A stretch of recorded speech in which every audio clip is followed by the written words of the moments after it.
What up, everybody? I'm your what the fuck? Whoa, you're the co-host now? Yeah. I'm the host, Josh. He's the co-host for Yeah. this one. I am the co-host, JP. Welcome back to the FilmBros podcast.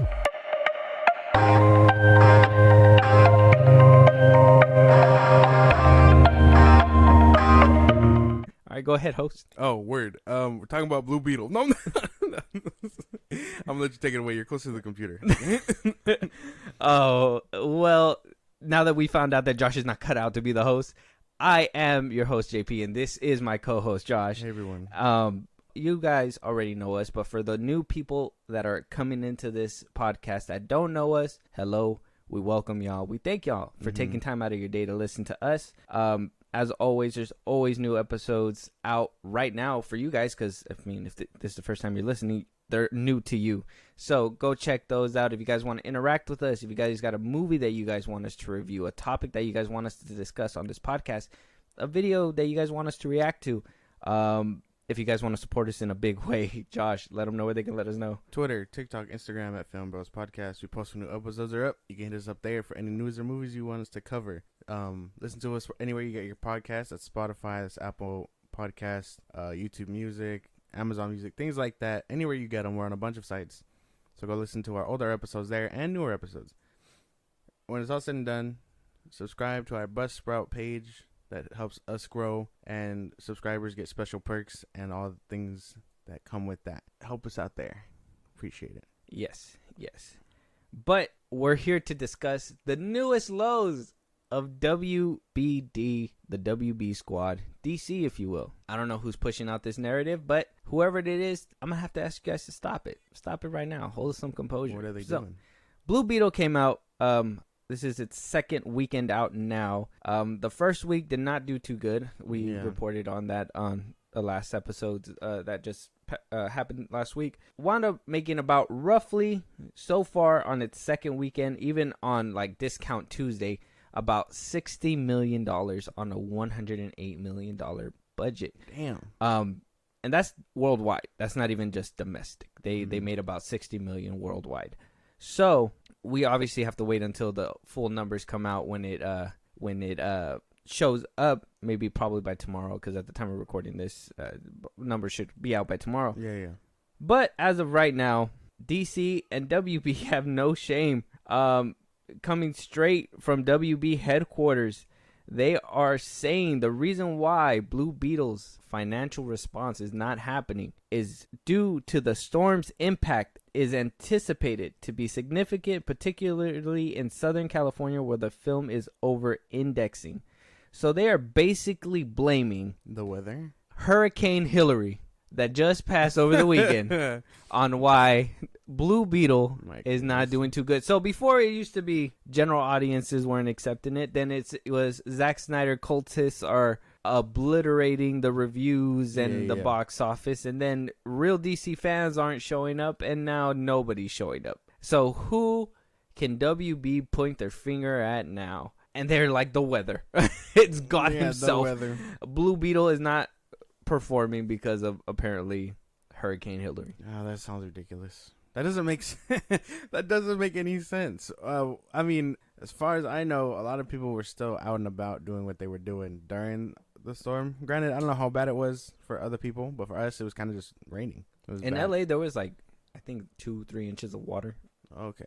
It's not too bad, but you still seen like influencers throwing parties and shit. So I was like, exactly. It's there. That's not the case.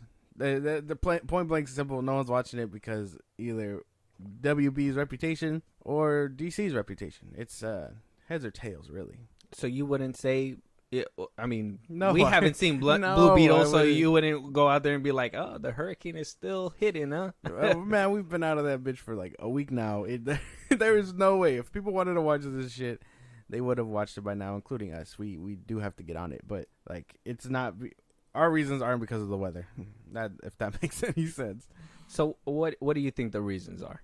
And I asked because I know we talked about this before, and I know we kind of dove deeper into it. But at this point, with Blue Beetle coming into the scene, I think it's proper to ask this question again. And the question is this the end of superhero films? Now, I know we talked about it before, and we said that, hey, you know what? It's probably just garbage films that we don't want to see. Like, we're still up for superhero movies, but it's just time to change the way that they're quality. Yeah. Exactly. And let's say I haven't heard any bad reviews from Blue Beetle at all. I've been hearing that it's somewhat decent. I hear that it's a little generic, but at the same time, it's still a pretty fun superhero movie. Yeah. And I'm over here thinking, like, okay, well, if they're not giving it bad reviews, I mean, Rotten Tomatoes says that it's pretty decent too, and it's not even guys rotten. Like 80% score, no? Exactly. No, I think it satisfied? dropped down to like 78 or 79 or something like that. But it's still pretty. Still floating. It's still certified fresh, if you will. Yeah. So I mean, they have the things that would draw people in. It's a family movie. It's, you know, all that stuff. Mm-hmm. So why isn't people going to watch it? And we've seen the decline in Marvel 2 and all that as well. Is it superhero films, or is it just people check that at DC, or what is it? I think it could just be, I don't know if it's fatigue. I don't think so, because I think TMNT was doing pretty good. It did fair, but that's not necessarily like superheroes. I think that would be Mutant Ninja Turtles. Yeah, but like they're classified as like superheroes. Yeah, but nobody goes to I don't go to a TMNT and be like, oh, these are superheroes. They're just Ninja Turtles. Well, yeah, but they're mutant freaks. They saved the X-Men gonna hate you. But I think they're classified as a comic book because they have comic book superhero movies. Well, they do, but I wouldn't say they're superhero movies. They can't be superhero movies. I think they're superhero movies. They're mutant but turtles. Anyway, that's a whole other rabbit hole. I'm willing to jump down it. All right, we're going. Well, because they have comics, and they stop Shredder. They stop everything the Avengers do. Predator now has comic books. Is he a superhero now? Oh no, he's a comic book movie. It's comic book movie. Yeah, but he wasn't. Point. He's not a superhero. But he was before the comic books, and the Ninja Turtles were before the comic books too. So really? I feel like TMNT. So they could be considered a comic. Their comics haven't been out that long, really? No, I think the shows were made before the comics were actually made, right? Obviously Star Wars was before comics. Yeah. Mm-hmm. There's not a lot of media that don't transfer that way. Yeah, the Predator got their comics recently. Yeah, I can't say Mutant Ninja Turtles are superheroes. No, I'd say they're mutants, man. Yeah, well, yeah, but they saved the day. They're not super. You shoot them, they die. If you pop a bullet in a turtle, they're gonna die. Not them, no. Yeah. What? I mean, if they hit the shell, obviously like it'll bounce off. You feel like a regular. They have a bullet. Turtles. They got bulletproof shells, but like, yeah, you cap that turtle. You cap what's his name, Michelangelo. He ain't gonna want pizza no more, bro. It's over. Master Splinter, he's gonna split his head with this piece, bro. It's crazy. No. No, I think they're superheroes. I think they classify as superhero movies. Not if they could get shot. When every superhero can get shot, it depends on if it does damage or not. Like Batman's not a superhero. He could die if he gets shot. That's a whole nother. He's just a hero. Well, I mean, technically, he's been said in the comics to have superhuman stuff. I mean, yeah, eventually, but technically, all under that, he's just a human being. If he were to get shot, that can you seen that CW show, the Gotham Knights? Yeah, he got popped. that is the worst. That is the worst version of him you could pick. That's like bottom of the barrel. My Bruce Wayne doesn't go down like a bitch.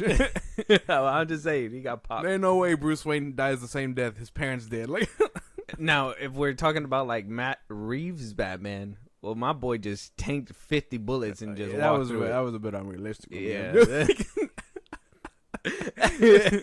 And so he's not a superhero. The suit doesn't make him a superhero. It's his abilities and all that. That maybe Pattinson's Batman isn't the right excuse because he's a scrawny ass guy. But like Ben Affleck, I would classify him as a superhero. Ben Affleck's Batman? Yeah. My man was crawling up walls and shit. Agility. He was basically a whole nother entity to the people of Gotham. Yeah, but he got stabbed.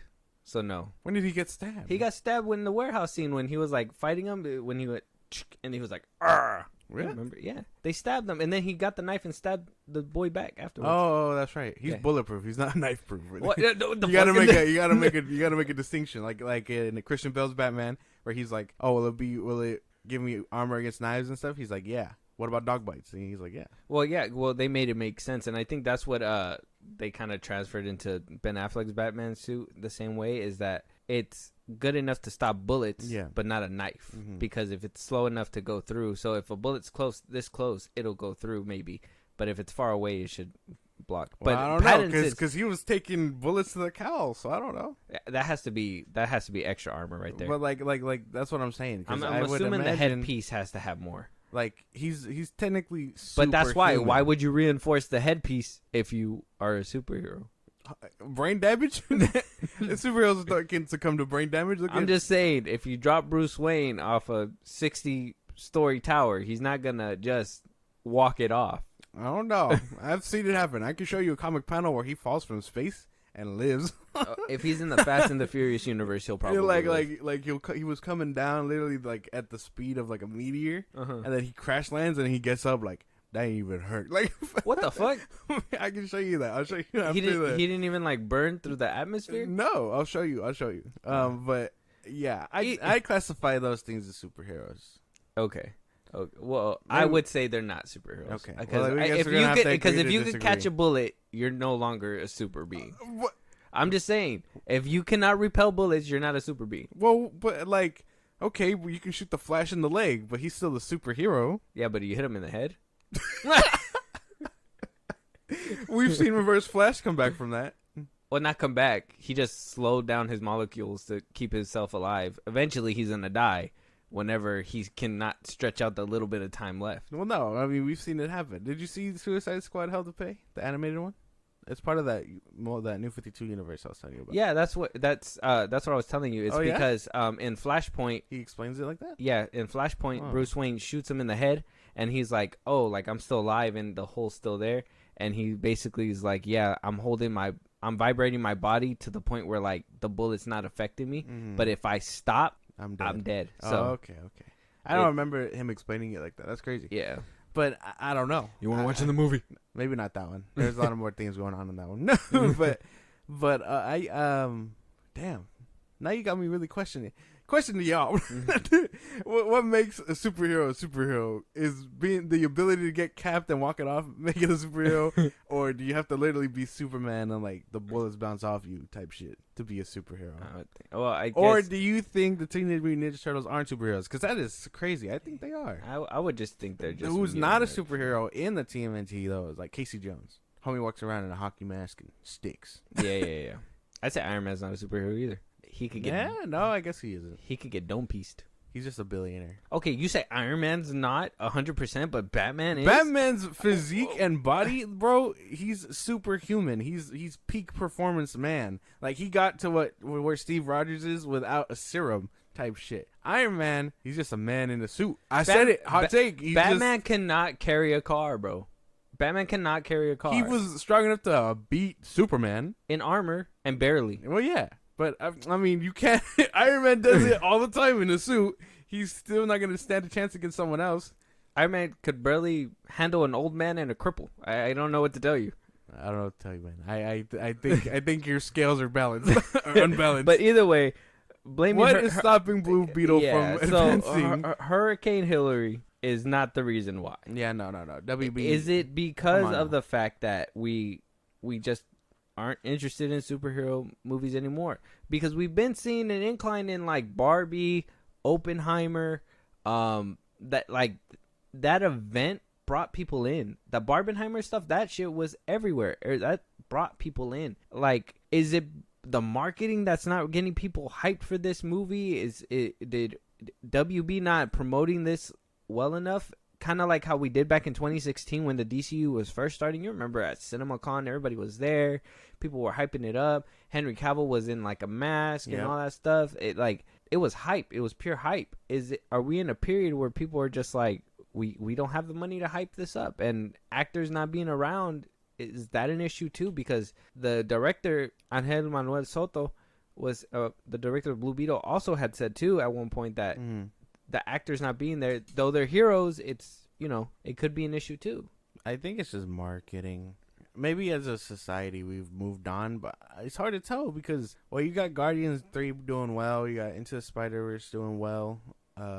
DC has just been having a bad luck since fucking Black Adam, depending on how you look at it. I look at it like that. Maybe even further, WW84 I think and people, Suicide Squad. I just think people want to be excited to go see what they want to see, and I don't think it's superhero fatigue. It's the weird thing because I don't think it's superhero fatigue, but it's also this thing that people think that WB can't sell anything unless it's Joker and Batman, which I don't think that's true either, because they were pushing that narrative out on Twitter, and I was like, that's not true. There's a whole untapped audience to see like other people. It depends on what you're doing. And personally, this goes into my whole thing about A-listers and B-listers, but I'm not gonna want to see a movie full of B-listers, not without A-listers first. Like a Teen Titans movie sounds dope, but I'd still want to see Iron Man. Fuck, I'd like to see Robin with Batman first, Aqualad with Aquaman, so on and so forth. Like, I don't want B-listers before A-listers. And that's going to be a lot harder to bring in audiences when, again, sure, James Gunn being tied to these projects is his namesake, but, like, how can you have faith in them when we don't know who they are? That's one thing, too. But I wholeheartedly, firmly believe that it has to do with the marketing that you put into it. How well are you going to make these people, like, aware and known? See, James Gunn, I think he did what was terrible for DC and the movies that were coming out, but what's good for him and his new DCU. What did he do when he first found out? And I always wondered too, like, why would he do it so soon? But it makes sense. You get everybody hyped. You make them think what's going to happen. You tell them that certain movies are obviously going to be loosely adapted from certain comic books. You get the comic book sales up. You get people to go and do their homework. They're going to be anticipating and waiting for this movie. Now, do I think he waited or he put a pretty good wait time, and especially at one of the worst points in Hollywood history right now with the strike going on? But he did it. He played it smart for what he thought was gonna happen, and people would have been well versed on their homework by the time the movie comes out, and that could have been very beneficial for him. And if he really is doing this whole connectivity thing to a T, you're gonna get B-listers with their own movies, and you can hype people to go watch those B-listers. But if you're gonna have A-listers as like side dishes in a main story for like one A-lister, that's worth it too. You know, it's the way that he's playing it out. And now that with the strike and everything going on, it really is hurting these kinds of films, especially DC, where they're already struggling because they have no cohesiveness, and general audiences have already basically checked out. It's wrong, man. It's wrong. I can't. There's a lot of things stacked up. The weather isn't one of them. I can't say weather is one of them. There's no way. There's a lot of things stacked up against WB, honestly, and not even from like a fan's perspective. Like James Gunn also being the one to literally shoot it in the foot and then throw it to the wolves. Like it's interesting. I'm just gonna how that all played out. I'm just gonna be using Hurricane Hillary as an excuse for the rest of the year. Might as well. Why didn't this movie do good? Oh, remember that hurricane back in back in September? Oh yeah, man, that shit hurt us. But something that is getting hurt, and it's not because of the hurricane, it is actually because of the strike that's happening right now in Hollywood, and that's Dune Part 2 being pushed back. Oh man, we lost. We fucking lost. We lost. Or you didn't even watch the first one. Yeah, I lost. I was about to say, I don't know if we lost. I lost. You probably for sure. Yeah, no, I lost. And that's fine. But so the thing is that, man, I want a W. Yeah, this would have been it from Dune. Yeah, I like the first one. From Dune. You don't think that people just probably watched the first one because it was on streaming? Hey, you take that back right now. I'm just saying. You stop that narrative right now. I'm just saying. It wasn't because of it was on streaming. It actually did really good, and I think it has a very stacked cast too. It does. Yeah. There's no way. I seen the magazines they put out for Variety or whatever, and Dave Bautista's in there. There's a lot of Austin Butler's in there too. He looks weird, bald headed. Yeah. He looks really. Yeah, but we don't talk about him. No, he looks very menacing. But yeah, I really think we just I think I lost because I was really looking forward to this one. Well, I haven't seen the first one, and I was low key looking forward to this one too because this is another movie that we're gonna probably miss out on this year that could have made it into our top 10. Who knows?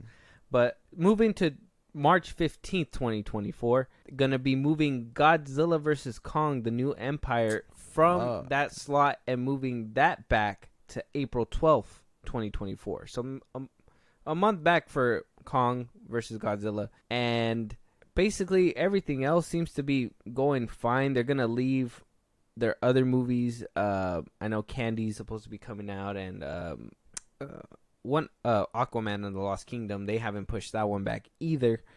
So those are gonna be their last two, and I believe Wonka as well. Now that Dune Part 2 is gonna be out, positives. The Equalizer is gonna get IMAX screens. The Marvels will be able to get IMAX screens. I don't want to watch that bitch in IMAX. And I mean, that could be a W for some people, but who knows if Marvel's gonna push the Marvels back or anything like that. Do you feel like Marvel will do that because of the strikes? Well, no. I mean, we're close. We're pretty close to their release already. Mm-hmm. Like, I don't think they're. I think if they secure the IMAX screens, that'll be it. You know, I think that'll cement them in their place, and then they'll either make that return or not with this movie. Mm-hmm. But obviously, yeah, everything coming out of the strike is like insane because they'd rather push these back than pay their people. Yeah, but does it cost more to push that shit back? No, because it's just like moving slots. They already basically picked their slots. It could probably potentially hurt them or maybe make them more money in the long run, depending if this movie is actually good. My opinion, pushing this movie back to March is a bad idea. I'll let you know why that's a bad idea in the first place. But I think this is showing how not faithful they are in this movie, because the first one came out during streaming time, and most of their numbers came from streaming. So it was a hit. People loved it, whatever. I didn't watch it. We know. You established that. I didn't watch it. And so me seeing them push it back is me thinking that they don't feel that they can promote this movie without the cast. And, you know, Zendaya's movie Challengers also got pushed back. And she would have been hot off the heels of Challengers to be pushing Dune. So I'm thinking without the stars being able to promote this movie, they don't have faith that this movie will sell tickets. And if they don't have faith that this movie will sell tickets, then they don't have faith that the first one did good because it was good on its own. That it may be that people were just bored and needed a movie to watch. Well, every movie needs their actors to support it. That's a given. But I don't. Barbenheimer did amazing without him. They were what? They had hella marketing before that movie before the fucking thing. They just didn't make it to the premiere, or they were at the premiere and dipped. That's why they didn't push anything after that. It was just basically the whole Barbenheimer thing. Well, yeah, but that's because all of the marketing did it beforehand. That's different. This is happening during the strike. What do you call it? Barbenheimer was the meme that like took over everything, and then everyone was just like running with that. And that's what got people to watch it, you know, doing doubled features or whatever so the fuck they were doing. But yeah, that movie had hella marketing, especially on the internet. The internet will take anything and just run with that bitch. So, like, I think Oppenheimer is probably a bad example, but I think this movie did good. And obviously, every movie needs their cast and director to back it up, unless you're Shazam: Fury of the Gods and you dip out mid-boat or mid-ship. But Sandberg, like. Yeah, no. I was expecting this movie to do good. And obviously, Zendaya is a hot ticket regardless. I think Challengers would have definitely hyped it all up, especially if everyone was watching it for that threesome or whatever the reason they were watching it for. Like, yeah. And then Timothée Chalamet would have been hot off Wonka. Mm-hmm. So, like, yeah, that movie would have gotten traction for sure. But I think... Oh, well, no, Wonka would have came out in December. Oh. So he would have been hot off Dune 2 for Wonka. Oh, okay. So I don't even know if they're going to push back Wonka because they might not have been. I think that one's wrapped up already.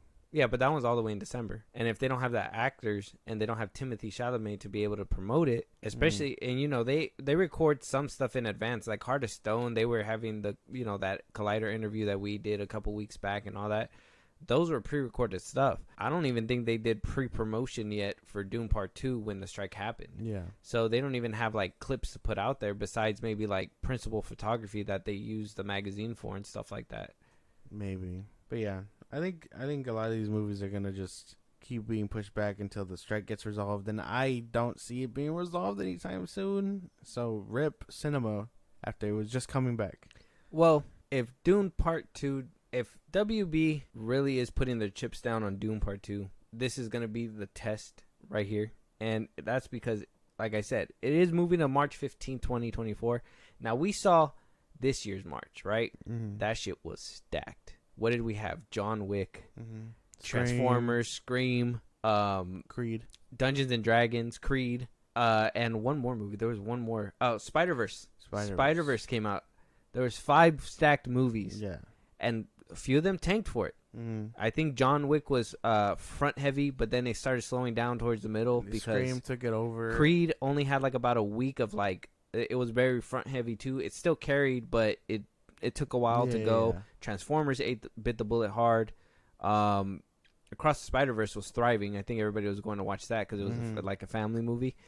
And Dungeons and Dragons just went to Paramount Plus. That shit tanked Yeah, hard. that shit just went straight to Paramount Plus like a week later. So I wanted to see what Dune 2 was up against. And for March 2024, we're going to be having The Fall Guy, which it has Aaron Taylor Johnson, Teresa Palmer, David Litch.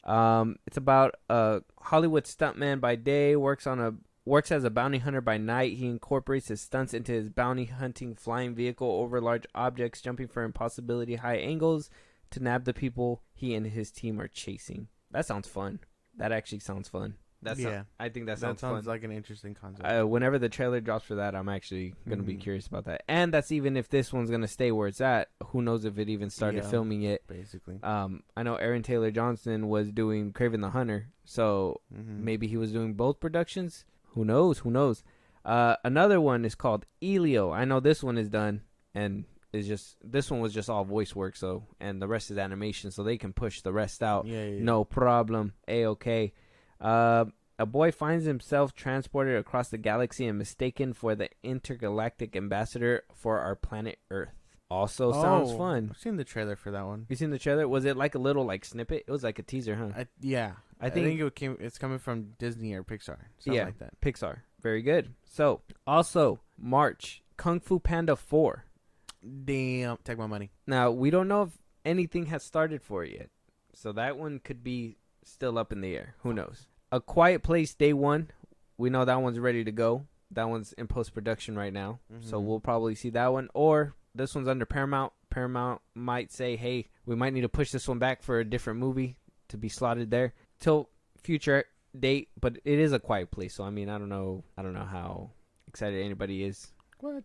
Quiet Place Day 1. You didn't like the second one? I like them, but I always just wait for streaming for them. I never actually went to the theaters. I saw the first one in theaters. Yeah. Was it an experience? Yeah, I liked it. It was pretty good. I feel like that one, and what's the other one on Netflix? The one with Sandra Bullock? Bird Box. You know how like, oh well, maybe not that one so much, but you know how like there's so much silence. I don't like those movies in the theater. I feel like when you go to the theater, you want those extra things, but at the same time, I don't know. Does it give you a different feeling when it's just all quiet? It's like a tension builder. It's kind of like you've seen the first one, right? I have. So small spoilers for what is it? Quiet Place. But the beginning really ties you in because you're really wondering like, damn, why is everything so quiet, so on and so forth. And then like that beginning happens with the kid, and you're like, damn. And then like the rest of the movie builds tension. But yeah, I think it's a big tension builder. As for Bird Box, it had moments. Obviously, that was a streaming movie, but it had moments. But at the same time, like that silence was more just like, what the fuck, you know? Because I think in The Quiet Place, it's mostly people that have to shut the fuck up. Like, you still heard different things, trees, animals, and so on and so forth. While in Bird Box, everything just was mute. Like it wasn't even like unsettling. It was more just like, why is there nothing going? Why is there no other sounds? You know? Yeah. Like you would expect animals or something. You know? Yeah. Because I mean, not every animal can see as us or same thing, so on and so forth. Yeah. But I don't know. I Bird Box for me was a one and done. I didn't even watch the second one. I haven't watched it either. If it ain't Sandra Bullock, I don't want it. Yeah. I think MGK and that whole old lady or holding the old lady's eyes open really ruined that movie for me. That them making it a meme after that, I was just like, damn, can't even take this movie seriously anymore. No. Yeah, and seeing MGK like Gremlin, bro, that shit was just weird. I didn't like that either. Another movie that is coming out though, I did say Godzilla vs. Kong, but they got pushed back to April 15th. Yeah. So they're no longer in March. So thank goodness they probably have a fighting chance in April. I was really looking forward to that one too. Yeah, me too. Low-key, I was mad that the first one was just straight to streaming because I felt like that movie would have been amazing in IMAX or whatever. Yeah. And then another movie that's coming out in March is Snow White.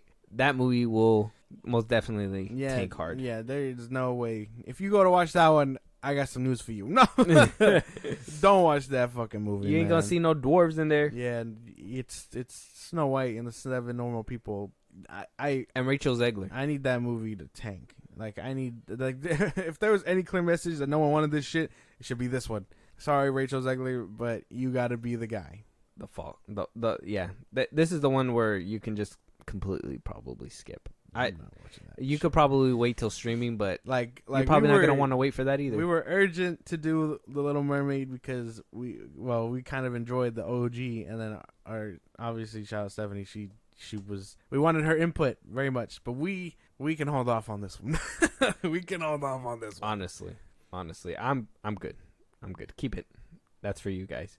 Another banger is Ghostbusters Afterlife 2, which is Ghostbusters Firehouse. Yeah. I was looking and that one was in the middle of production, so that one could get pushed back for sure. I don't know if that one wound up wrapping up production. Like I said, I don't think I heard anything about it. Me neither. So, I mean, that one is still up in the air. We don't even know if that one's going to make it. And then last but not least, Mickey 17. And that is with Stephen Yeun. I know Robert Pattinson's going to be in this one. It's about an expendable person who is sent on the most dangerous, even suicidal jobs. When an expendable dies, a new body is regenerated. The most of the memories intact. Essentially, Mickey 7 is the 7th iteration of an expendable who is undergoing an existential identity crisis while trying to keep his successor's regeneration a secret and negotiating with the planet's native species on a dangerous trip to colonize a new ice world. Ooh, that already sounds cool. That sounded... I like those movies. Yeah. I really like those movies. Have you seen the one, What Happened on Monday? Yeah. Oh, dude, that shit was good. I love that one. Like, I love movies like this. Yeah. The one with Ryan Reynolds, too, that one was really good. What was that one called? That one came out recently, and that older man, too. Well, they basically, like, switch bodies or whatever, and that one was fucking nice as well. This is like a sci-fi movie. Mm-hmm. Stephen Yeun, too, and Robert Pattinson, they're going to be good. So that one could probably have some competition depending on the trailer as well. But yeah, man, you heard them all. Which one's biting the dust, bro? And Dune Part 2. Dune Part 2 will be Dune Part 2 will be in the middle of all this madness on the 15th. I think if and Dune Part 2 is in the middle. Fall Guy and ELO is March 1st. Kung Fu Panda and A Quiet Place is March 8th. Then you have Dune Part 2 on the 15th of March. Solo Dolo. Then you got March 22nd, Snow White. And then you have on the 29th, Mickey 17 and Ghostbusters Afterlife. I think, obviously we know the one that's going to tank most likely is the Snow White one. On the off chance that it doesn't, I think, I don't know. I think A Quiet Place will take a hit. Yeah. 100%. Quiet Place. I think Ilios might too. Just because it's new. Pixar and Disney as a whole have been kind of kicking the bucket lately. If it winds up being good, it'll probably carry like Elemental. Okay, yeah. I think Kung Fu Panda 4, if marketing is done right, which, I mean, you don't really need the actors because you could just use pre-recorded lines and put a lot of like snippets, or you can even animate scenes for trailers if you wanted to, you know, and just use like throwaway lines or whatever. So they can do a lot with this one. And even then, Kung Fu Panda is a DreamWorks franchise for sure. I know it's my favorite of the DreamWorks, but like I'd put it up there with Shrek. Like it doesn't need marketing, I don't think. See, and here's my thing, and this is why it's just Kung Fu Panda hasn't been around for a while, so it kind of worries me that, you know, it might be one of those sleeper, like it's gonna take a lot for kids to want to like go watch it when they really, I mean, unless their parents watch. I hope if you guys are parents out there, you guys are culturing your kids with Kung Fu Panda. Exactly. Do your kids know about Kung Fu Panda? 1, maybe 2, most definitely 3. Like, the third one was fucking golden. That one was actually solid. Like that one. That one was actually really good. They didn't have to go hard like that. Yeah, they did. They had to make it great. I know people like the second one. I don't know how. I don't really vibe with that one. It's cool. It's not like I'd say it's the weakest link out of the trilogy. You always have to have the weakest link. I guess it would be the second one for me anyway. I know a lot of people like the second one. I just can't get behind it. Maybe because it was really skating that line between of realism and cartooniness, like thin ice type scaling, you know. I don't really remember that one too much. Because people were just like really loving that movie, and I was like, why? I can't wrap my head around it. It's just one of those enigmas where I'm like, why? You know? Yeah, I get you. But I think Kung Fu Panda 4 might be solid. It could make it. Yeah. So you think Dune Part 2 can hold his own against Afterlife and Mickey 17? Yeah, I think so. Nah. Yeah, I think so. I don't know. Robert Pattinson's a superstar, and maybe Ghostbusters Afterlife, depending on how you took it, because I did see that some people found it distasteful for bringing Homeboy back, but I mean, I'm thinking Ghostbusters might do good for nostalgia factor. A lot of people are gonna go watch that. Dune Part 2 is a sci-fi kind of. Dune Part 2 is a sci-fi, and so is Mickey 17. So, and Dune Part 2 has a whole week for themselves before Snow White. So maybe 2 weeks for its own. Maybe. So, and maybe they pay. You know what? I see you, WB, little slick diss, bro. They literally were like, Snow White ain't gonna do shit. I got 2 weeks here. Maybe, yeah. They were like, Dune Part 2 is gonna be slid right there, bro. At 100%. That's probably what they thought. It's gonna be good. I honestly, like, if Kong and Godzilla wasn't pushed back, I can imagine it dominating the box office that much. No, that motherfucker would have died. No, I don't think so. And to see with these ones, to be honest, I would think it'll probably do good the first week, but off the story of the first one, I don't even think people would have been back to watch it again just to be like, oh, for the story. Nah, they would have waited to watch it again. That's why it's one of those mind-numbing ones where you can just watch the action. It would have done great. No, but that's the thing. Those don't do good in the box office. Those do good for the first week. Those are the front-ended ones, like John Wick. It looks good, but then it stops being good when the story's not there. So they wouldn't have survived 2 weeks. If they would have had 2 weeks, I say right now it would have been a wasted potential. I think Dune Part 2 would probably benefit better. 100%. And now looking into it and seeing how it worked out, I know exactly why they came down with this. And Dune Part 2, Kong, Godzilla. Oh yeah, Dune Part 2. Unless the story's solid. I honestly don't believe Godzilla versus Kong was like a solid story whatsoever. So I think it was great for streaming. I would have loved to have seen it in the theaters, but at the same time, you wouldn't have really gotten too much out of it. So nah, I think that movie would have blew up if because everyone likes that showdown. Everyone loves that showdown. Granted, it didn't end the way people thought it would have, unless you were Team Godzilla, in which case, good for you. Yeah, I think that movie would have done pretty solid in theaters. Same thing with this one if it was in the same slot. But yeah, I can see WB putting their chips on Dune because it is a popular franchise after the first one. The first one did great. It did okay for where it was and where it was at. Without that's what I'm saying. Like Dune this year, COVID really fucked it up because we could have probably seen better numbers if it obviously came out in the box office. We would have seen what the hype was for this movie, but because COVID fucked it up, there is that question of can Dune perform? Without Dune this year, Rebel Moon might be the sci-fi of the year. Probably. Unless James Cameron re-releases Avatar. Dear God. That's everyone's biggest fear. That's what he does, man. He's just like, man. Damn, this movie's getting close to the top spot. Can't do that. Boom. Yeah, like, he brings the it down. re-release. He brings it down. I swear that he just puts it in his contracts now. Like, I need a re-release. We gotta do 2 more laps with those deleted scenes. We'll be alright. I swear. And then dusting off Titanic after like all these years, he's just like, I want to just take a lap around the park just one time. It's like, fuck, dude. When is it enough?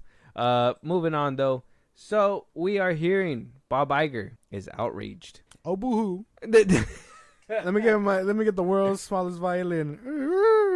Like, what's he sad about, bro? Come on. So he's upset that this past week that the WGA decided to refuse his offer that he thought was meeting all the demands of everybody involved and giving some, and said, what the fuck, guys? Why didn't you guys take our proposal? WGA wound up putting out a full statement. We're going to talk about it, but just to recap for you new listeners out there, if you guys want the full story, we talk about it in our older episodes. Go check it out if you guys want to be 110% caught up. So they had about a meeting 2 weeks ago. Yeah.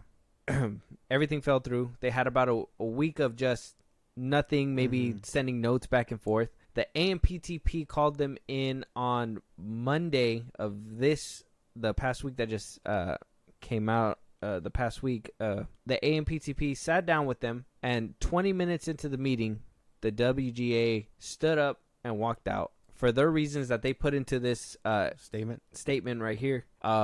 Apparently, these companies are not wanting to have good conversations. So I'm gonna read the full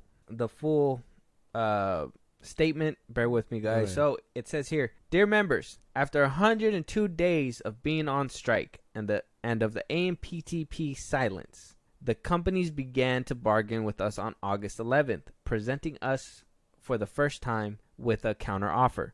We responded to their counteroffer at the beginning of last week and engaged in further discussion throughout the week.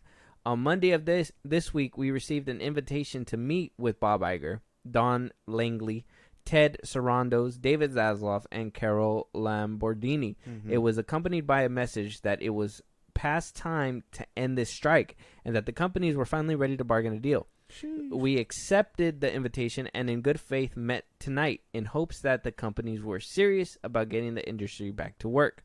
Instead, on the 113th day of the strike, and while SAG-AFTRA is walking the picket lines by our side, we were met with a lecture about how good their single and only counteroffer was. We explained all the ways in which their counters, limitations, and loopholes and omissions failed to sufficiently protect writers from the existential threats that caused us to strike in the first place. We told them that a strike has a price, and that price is an answer to all, and not just to some of the problems they have created in the business. But this wasn't a meeting to make a deal. This was a meeting to get us to cave, which is why not 20 minutes after we left the meeting, the AMPTP released its summary of their proposals.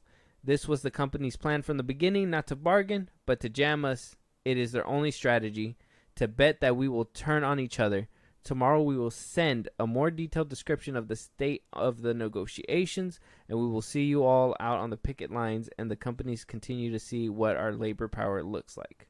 See, I called this. I told you that I think when we talk about this last, we talk about the SAG strike for a while. Mm-hmm. But yeah, what do you call it? They're not serious. They want to dress the studios and all them, the heads, want to make them look like the bad guys. That, oh, they're too greedy in the media. They're this and that. They don't want to work because they're greedy. They think we're being unfair. Boo-hoo. Like, no, that's not the case. That was, honestly, I knew it from the jump that that's exactly what they were trying to do. And the fact that this is coming to light proves that I'm very correct, which is nice because I rarely get W's on these podcasts. I tell you, no. Yeah, you said rarely. I think you get a fair amount of W's. Oh, see, you know what that sounds like? No, that Batman's a superhero. Stop where you're at, man. He is a superhero. He is not. He's not. That's another L for you. I'm gonna take back the dubs. So we wound up getting what the WGA is basically proposing, right? They gave us the company name, the annual cost that they would basically take from their annual revenues, and basically the percentage that would be taken out of their annual revenues. Okay. You following along with me? I am doing my best. All right, here we go. So the WGA proposed to Disney the annual cost for what they're asking for with all their demands met, the WGA demands, their annual cost would be about $72 million out of Disney's annual revenue of $82.7 billion, right? That is about 0.088% of the company's annual revenue. That's not even 1%. Netflix annual cost for the WGA would be about $65 million of their annual revenue, which is about $31.6 billion. That is about 0.206%. A little bit more for Netflix, but not over that 1% line because of cents and decimals. That it kind of makes it different. Streaming works differently. Yeah, we're not a math place, so do what you will with that information. Warner Brothers Discovery, their annual cost is about $45 million for the WGA to get their demands out of their annual revenue of $43.1 billion. That is about 0.104%. If WB was making money, that would be different. Yeah, if That'd be WB was different. making money, they'd be different. Yeah. No, but they're actually hemorrhaging Yeah. tons of money. Mm-hmm. Paramount Global annual cost $43 million out of annual revenue of $30.2 billion, and that's about 0.143%, and so on and so forth. Amazon, they're asking for about 0.006% of their annual revenue. Sony 0.027% of their annual revenue, and Apple 0.004%. So all these people are asking for less than 1% of the company's annual revenue. And obviously that's a lot of money. Like 46 million is not nothing to sneeze at. Well, we no. know that. Well, yeah. But if this is the price to pay for your company to make this much money, and if you pay them this much, and they'll work harder for you and do even better for you, and you'll be even making more money, because what did they say? If you have happy employees, you're gonna have a thriving company, right? Yeah, something like that, yeah. Because they're gonna always be loyal to you, provide for you. What do people say when they work with their favorite directors? Cillian Murphy with Christopher Nolan, with the cast of the Justice League with Zack Snyder, with Guardians of the Galaxy with James Gunn. You know, it's when you have a good leadership and you treat your people right, you pay them. Or obviously, these directors don't have any say in their pay, so maybe that's why friendships work a little bit better than business. But regardless, they should have good relationships with their employees, and if you want them to produce something good for you, good stories, etica, then you need to pay them their money. You need to pay your people. Yeah, basically. There's no other way to paint this picture. It just pay them. Like yeah, it makes. I'm sure to them, you know, they're like, oh, boo-hoo, the board of directors wouldn't let this happen, so on and so forth. But like, yeah, out of $1 billion company, you can shed cash for these people that you've probably been abusing for a good minute now. And then it's not even like they're asking for that and pay for their suffering through the months or whatever. It's just like, no, sign these fucking papers, give us what we want, and we will go back to work, no problem. Everybody's gonna get back to work. Exactly. But and we can get our entertainment back. Yeah, basically, stop moving my fucking movies. That's like the biggest thing. Like, oh man, I don't know. These people are just, I don't know. I'm just saying, man. I have never heard you talk about Dune at all.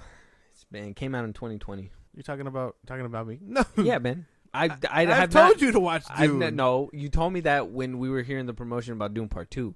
But in the past 3 years, you've not brought up Dune not one time. Well, it's good.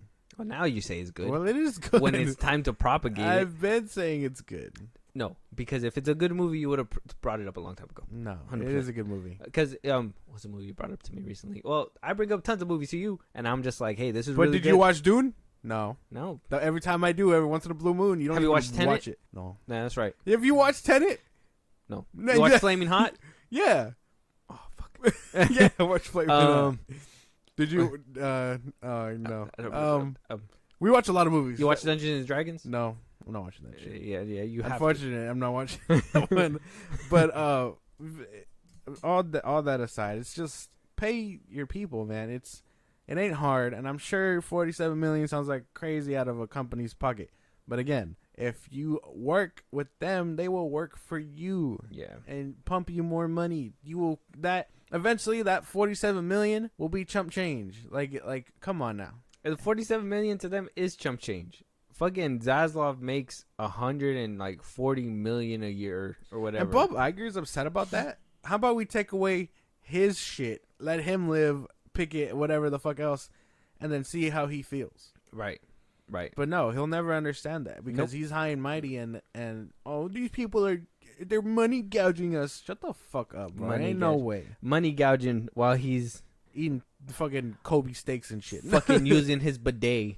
Well, you have to be rich to buy a bidet. Yeah, that's what I'm saying. He's rich. Well, no, I mean, do you have to be rich? I think you can buy a regular priced bidet nowadays. I don't think anybody without money just gets bidets. Well, no, but like you could. That's what I'm saying. Like I don't think you need to be rich to have one anymore. Really? It's just an installation thing now. Like you just put one in and so that's preference? I think so. Which one of y'all got a bidet in your house? I need to know. That's crazy. If it's affordable and you guys have one, that's crazy. Anyways, moving on though. James Gunn, I got you, Josh. Don't worry about it. So, questions arise once again on James Gunn's DCU. And you know what? I'm starting to think that we're not getting any answers off of Twitter anymore or Reddit or anywhere threads that James Gunn puts it out, because at this point, I honestly think that he is just saying things. I don't understand what's going on. And if he's just saying things, why are you talking in the first place? So, this user winds up tagging James Gunn in this Reddit post saying, "So excited, James. This is going to be the greatest Superman movie. But what about Nathan's character in the Suicide Squad, TDK? Is supposedly to be alive. You're rebooting that part. How does it fit everything? I cannot understand. Can you explain it? I'm confused. Thanks for everything. DC fans are with you." Not all of them. And James Gunn replied, "DC Studios movies and canon start with Superman Legacy." I don't get that. I don't understand, because I thought the first DCU superhero was Blue Beetle. The first DCU movie is Superman Legacy. So if that's the case, and we're painting the picture of what he's been saying, is Jaime Reyes only going to jump to the new DCU and we're not going to see the rest of the crew? Or what, like, so the Suicide Squad is not going to come back? Like, I'm assuming that they're just going to set this in a different multiverse, right? Well, I don't get it. The multiverse stuff is a bitch and a half to navigate through. To me, this sounds like he's just making shit up as it goes type deal. Because yeah, Blue Beetle was supposed to be set in the DCU, but the timeline doesn't start there. How does that work?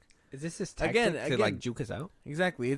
Are you telling me it only matters what he touches that's canon? Like, how does that work? Because Creature Commandos is supposed to come out before Superman Legacy. So where does that fall in your little timeline? You're telling me Peacemaker and all this and that doesn't happen, but you're gonna continue those in the DCEU? I don't know. I don't know what he means. I'm tired of trying to navigate through his shit just because he won't give cohesiveness. And I don't know if that's because of Twitter people, the way they take his shit and run with it and, you know, spin out lies. I don't know. Maybe it's just him not being cohesive.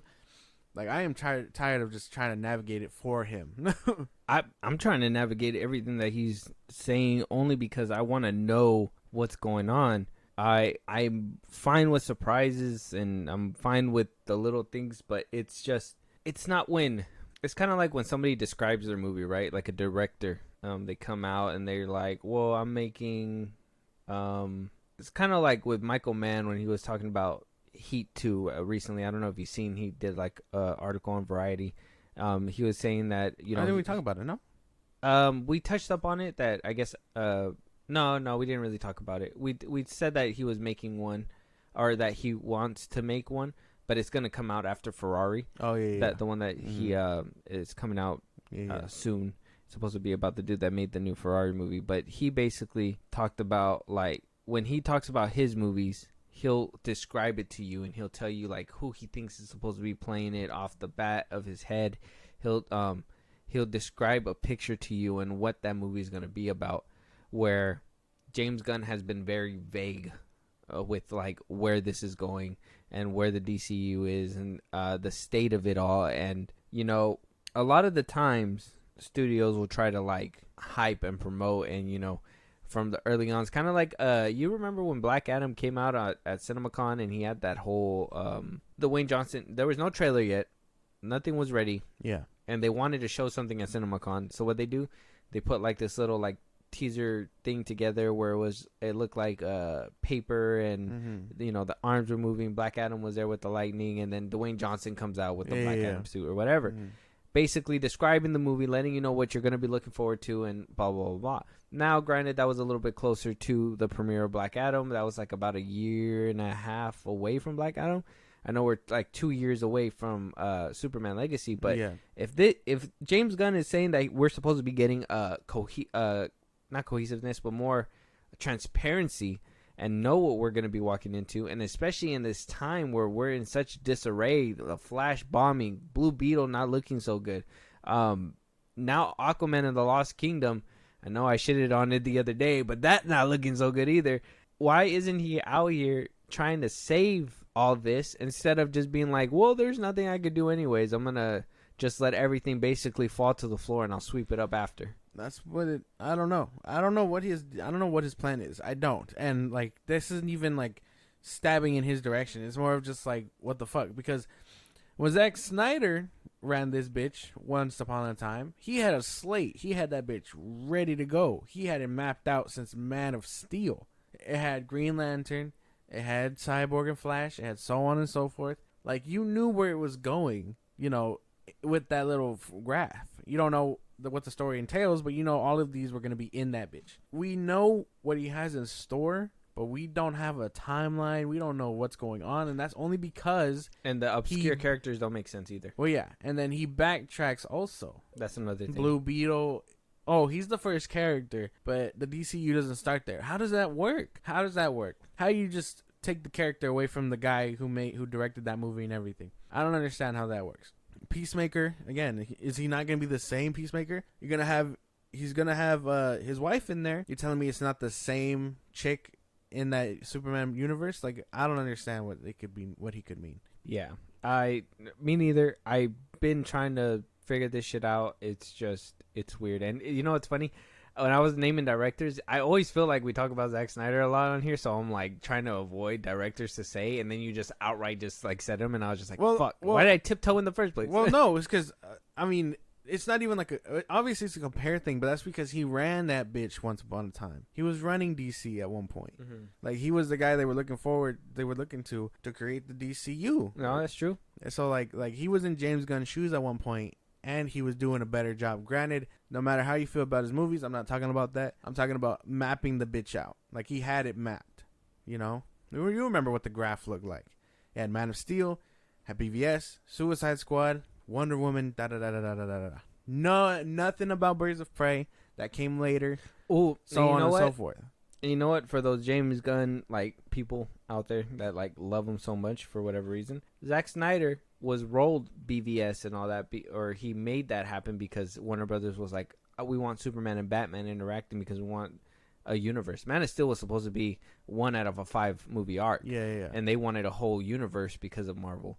So he basically was thrown shit to put into movies, and he rolled them out and banged them out like they were supposed to. Whereas James Gunn, he has full creative control right now, and it sounds like he's having trouble even shuffling anything. Yeah. So I don't know, man. It is different, and I do acknowledge that he was, but I be trying to, like, not just using him as like a plain example all the time. But it's fair when we do. It's just, I personally feel like I use him a lot. But either way, Zack Snyder's Rebel Moon, guys.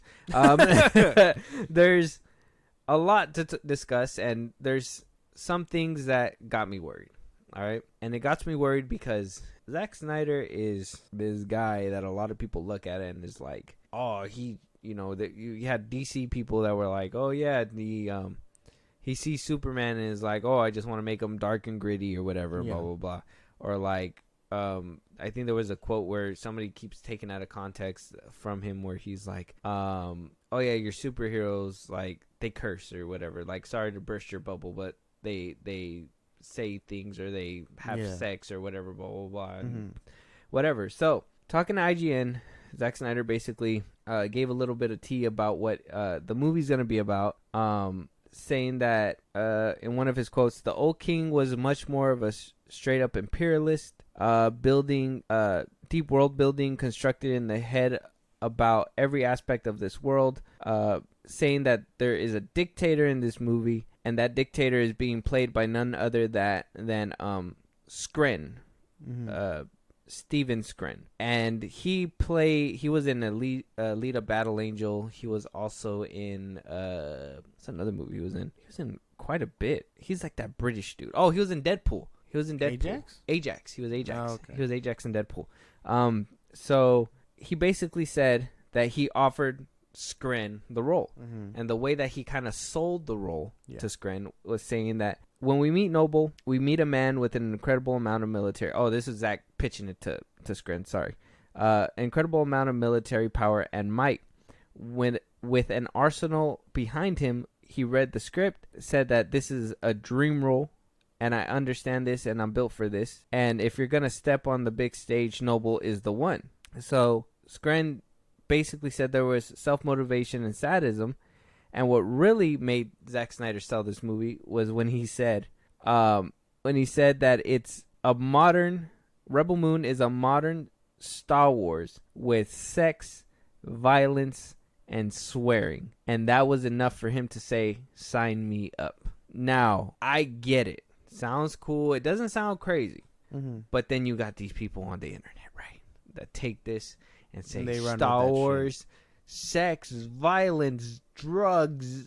Zack Snyder doesn't know how to like adapt things. Now, granted, there's not a lot of reach around to poke at him because he's not taking a pre-existing property and changing it. You know, if he was doing this to actual Star Wars, yeah, it'd be different. Star Wars would be biting his like these fans rabid, bro, fucking tearing him apart like crazy. Mm-hmm. But because this is an original idea from his head, that I am guessing he even said that he thought about this way back when he was still in filming school. Yeah, that he was trying to pitch this for a while. That he pitched it to WB like 15 times and they passed on it every time. So like this is an original idea, but people are still taking that and being like, oh look, Zack Snyder again, back at it. He don't know how to, you know, make a movie without thinking that it's all about boom, sex, fuck, this, that, whatever. You know, it's frustrating. I don't think it's going to hurt the movie because it is going to be on Netflix. I do believe you're going to have people that are going to watch it because they love it, and then you're going to have people hate watching it. Yeah. Basically hate fucking this movie. Basically. It is two different things. Say what you will about him and his Superman. Just not around me because I will defend, but like most people decide to take that as a darker take. You know, whatever. If it was Star Wars, like if it was actually Star Wars, then yeah, for sure. Different case. You know, tie him up, do so on and so forth, you know, whatever. But yeah, it's an original concept. So he can do whatever the fuck he wants. like if it's his idea. Mm-hmm. Like he's basing it off of Star Wars, and like I think that's just somewhere we know what we're getting into. It's sci-fi. We know Star Wars is sci-fi and all that other stuff. Like, I don't know. People just really like to get mad at this man for no reason. He's unproblematic, like, whatever. So they'll poke fun at his art, which is fine. You know, have your opinion about art. But eventually there's going to come a time to be like, okay, maybe he is cooking. You know, yeah, like put some respect on his name. Yeah, otherwise, you're just a hater. Exactly. That's like saying, like, LeBron's not good. Yeah. You know? Well, like, he has stats to prove he's good. Yeah. Now, if you're comparing, I guess in that case, LeBron to Michael, that's a whole other thing. You know, like, people like to compare him to James Gunn and so on and so forth, like we just did. But you can't compare it because things are going to look like shit to other things. You got to understand. And I think this comes down to that whole flavor thing that we talked about a few episodes ago, too. Like, if it's not your flavor, why do you guys eat it? Like, Like why do you give two fucks about his dream if you already don't like his stuff? Yeah, that's just that's my thing. Like, it's not even it's so weird because it's just him though. It's him. He comes out all optimistic. He's ready. He speaks about it. I know I've seen people that were at that premiere at Gamescom at Rebel Moon who I've seen extensively shit on this man, and they're over there excited for Rebel Moon. They're over there giving him hugs and doing all this stuff, and I get it that he ruined your guys' DC. That's fine. Whatever. If that really is the big beef, that's cool.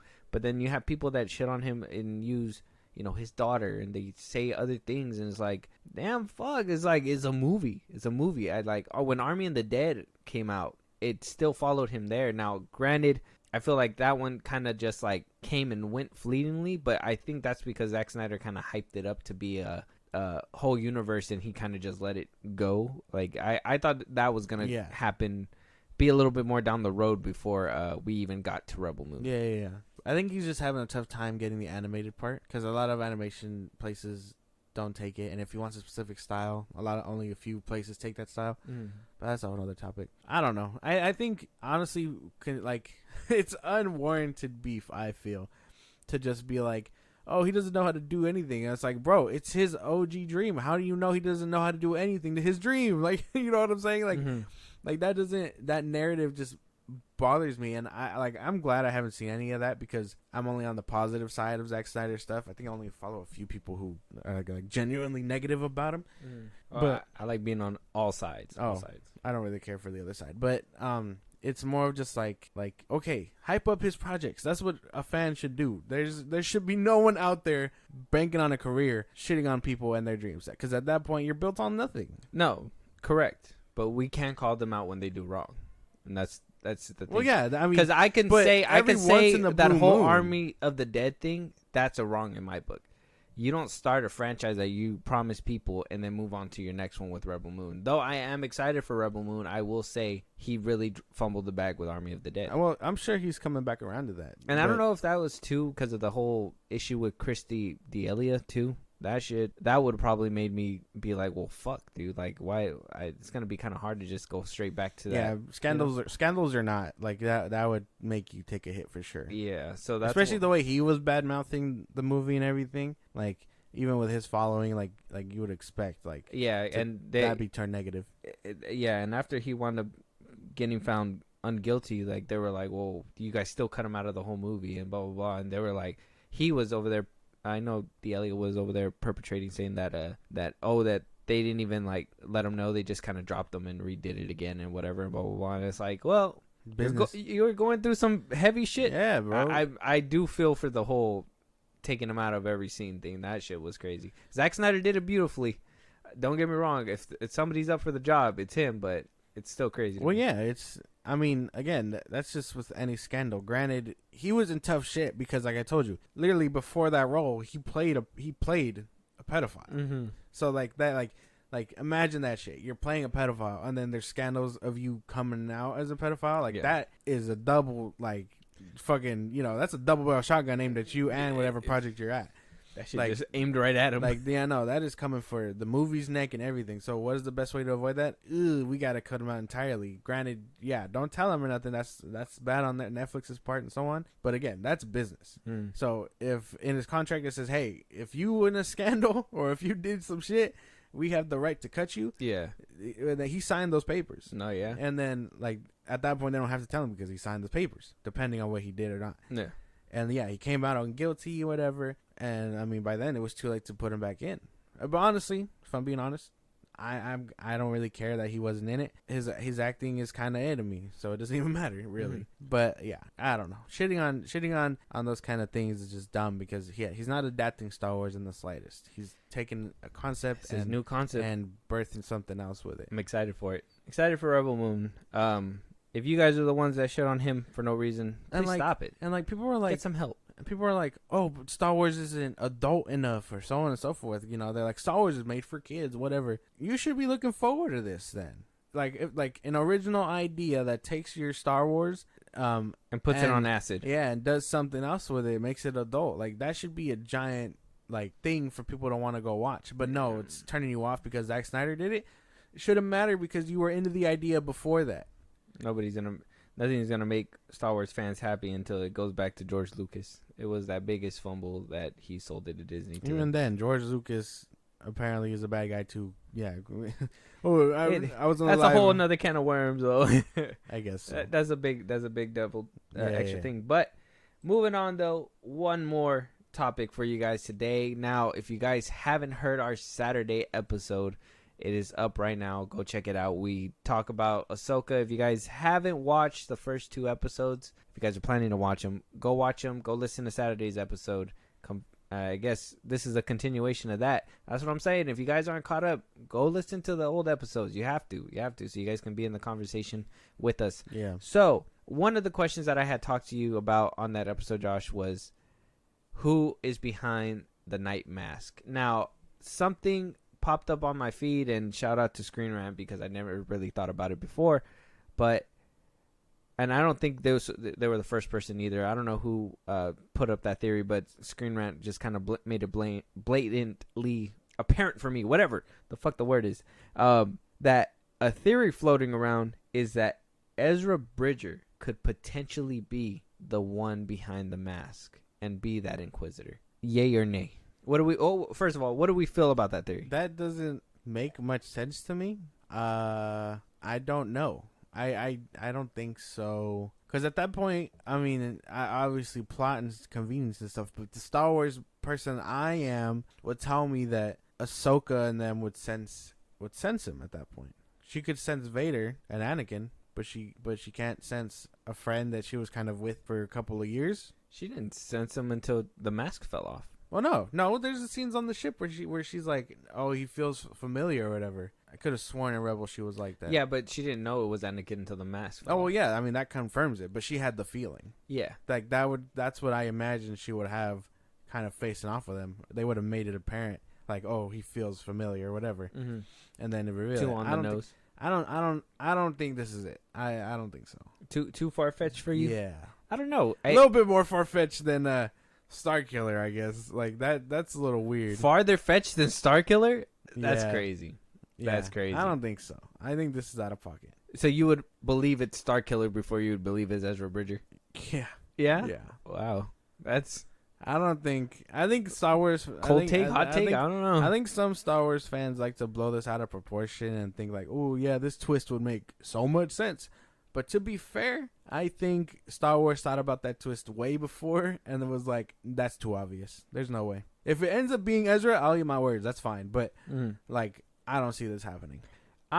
What is this based on? Why is this? Well, a lot of people were saying that because him and Thrawn wound up shooting into a different galaxy together, that Thrawn basically was able to have his way with them, basically, and just, turn him to the dark side, torture him to the point where he turned to the dark side, be able to brainwash him and use him as basically like this lapdog. And that, I guess the working theory is that when the way that the two bounty hunters, Balin and the other girl, got paid is because he arrived and basically paid them to break out the girl and go get Thrawn.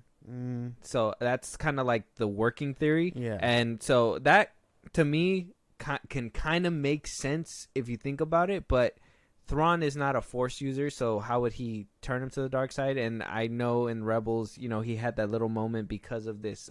You can see it in the picture here, but that episode where that pyramid and everything was happening, he was kind of like being weaved into the dark side because Maul was pushing him at that point too. So I mean, I don't think it's super far fetched. That whole Starkiller before this theory is kind of crazy because I feel like there is some kind of like sense to be made. But if he can send somebody out, why didn't Thrawn just go out by himself and leave Ezra there? Exactly. That's just kind of my thing. They kind of make it sound like they're trapped in that galaxy, if that makes sense. Yeah. Well, they are they not? Well, that's why. Ezra sent them out there, so they're stuck out there. Yeah. But if that was the case and there was only one way to get back, I would assume they would have done Thrawn himself, unless he thought like, oh, we wouldn't be able to make the trip back, so let's. Well, yeah, Ezra. I mean, and like just to give like a time frame, depending on when they started building that ship, it would basically have to be around when Thrawn got sent out there. Kind of a little bit before the Empire fell, type shit. Yeah, because they had a plan for that, or depending on when they show that. It looks like it's getting like almost finished building. So I don't know. I think this one's a little crazy. I don't think so. A little too far-fetched. Yes. I don't know. I feel like it's not super far-fetched. I think it's somewhere that could be plausible. I think it'd make for a crazy plot twist, but I think you're right. I think it's too on the nose, and I don't think that they would want to do that. Now, if they do wind up doing it and people found it out so easily, it's kind of like what happened with WandaVision, where they were like, oh, who did it, and you already know who did it. Same thing, Falcon and Winter Soldier, whatever. I hope that's not the case, because then I think Filoni saw that and was like, that's too obvious. There's no way. We could do something a little bit better. Yeah. And I mean, people, I think I saw that they gave credit to the Starkiller actor for voice work. So I think Sam Witwer? Yeah. They did? I thought so. I think someone pointed that out, that he gave his voice to that guy. So I'm assuming somewhere down the line he's going to speak, and it's not going to be him. You think Sam Witwer's revoicing another role? Probably. I mean, if he's not showing his face, I don't see why not. Yeah, and a lot of people are thinking this theory's debunked, according to Screen Rant, that they wound up putting a name out saying that it was... The name of the Inquisitor is Merrick. Yeah. So, and I guess Merrick was an Inquisitor that worked under Darth Vader. So, how could he have survived all these years, even past A New Hope? Because supposedly all the Inquisitors died out before A New Hope. Mm-hmm. So, how was he able to go all the way through and through as an Inquisitor, all the way to where they are now, bridging the OG trilogy to the sequel trilogy, it's like, well, that to me seems a lot more far-fetched than the whole Ezra Bridger. And the Ezra Bridger seems a little bit closer to home than Starkiller, so I don't know. I don't know. I don't know. I I find the Ezra Bridger one to be an intriguing one. I can't completely rule it out because it makes sense in my head if they play it out in some sort of way that way. I just feel like it's just too on the money. If that's why, like, if they play it out and it's too fucking obvious, I would feel so robbed. You have no idea, because I'd be like, they could have done so much more. They could have actually like hit me with different expectations and have it be Starkiller. You know what I mean? Than it be Ezra. But yeah, no, I don't think his connection to Kanan and things like that would be that severed by Thrawn. There's no way. I don't think so. And then, like, sure, Maul was pushing him in that direction, but that's because of the temple they were in and things like that. Like, that's kind of what the dark side of those dark side things are meant to do. They're meant to draw out that side of you. It takes the Force and all that to bring it out. Mm-hmm. And then I think he basically stopped like after all that. So it just brings out the worst in you, and it's not, and like eventually you'll go back to normal. But I don't think, I think it's just far-fetched. You're just hangry. Eat a Snickers. There's no way. Eat a Snickers, Ezra. Yeah, so I don't know. Like I said, plausible, not off the table, but I will hold on to that theory for sure. If you think that is too far-fetched, I get it, but you know, I think it could probably happen for sure. But with that, what do you guys think out there? If you guys watched Ahsoka episodes 1 and 2, do you guys think Ezra Bridger can be hiding underneath that mask? Do you think, why didn't they just send Thrawn out? Hey, yeah. Let us know at our handles if there's a topic that you guys want us to talk about. Is there a movie that you guys want us to review? If you guys want to support us in a big way, Josh, let them know where they can let us know. Twitter, TikTok, Instagram at FilmBros Podcast. We post when new episodes are up. You can hit us up there for any news or movies you want us to cover. Listen to our episodes anywhere you get your podcasts. That's Spotify, Apple Podcasts, YouTube Music, things of that nature. Check us out there. Subscribe to our Buzzsprout. Links are in those bios of the socials I just gave you. Special perks to those who do subscribe, and shout outs on episodes. And when it's all said and done, subscribe to our YouTube at FilmBros Podcast.